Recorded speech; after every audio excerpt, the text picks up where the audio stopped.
Elmurod Haqnazarovni muxlislari bo'lsa bittadan like bosib qo'yinglar. Niye dollar oshsa oshsin, davleniya oshmasin.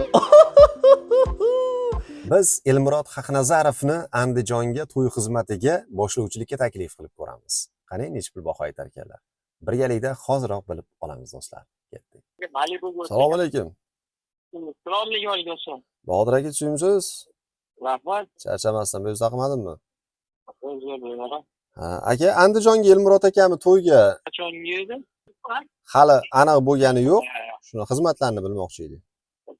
Kuniga qarab o'zgarishi mumkin. Atak 1 bo'lsa ming, boshlovchilik esa 1,5. Ha, to'yni boshidan oxirigacha 1,5 ming. Ha, ba'zan o'tkazib berish, hisob-kitobga.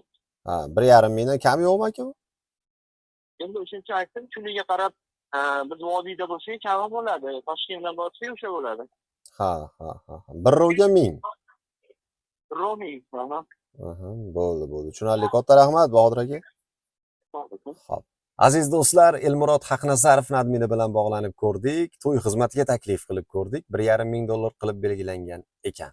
Sizlarda qanaqa fikr bor? Kommentariylarga o'z fikrlaringizni yozib qoldirasizlar va bu videoga bittadan like bosib, bizga obuna bo'lishni unutib qo'ymaysizlar. Biz Elmurod Haqnazarovni, ya'ni Erik Haydarni ijodiga omad tilaymiz, akamizni hurmat qilamiz. Jonlar omon bo'lsin. Elmurod aka, bizni ko'rib turgan bo'lsangiz, xafa bo'lish yo'q aka. Sog' bo'linglar. Bizni kuzatishda davom etinglar azizlar. Hurmat bilan Kamina Yashnarziyoyev bo'ldi.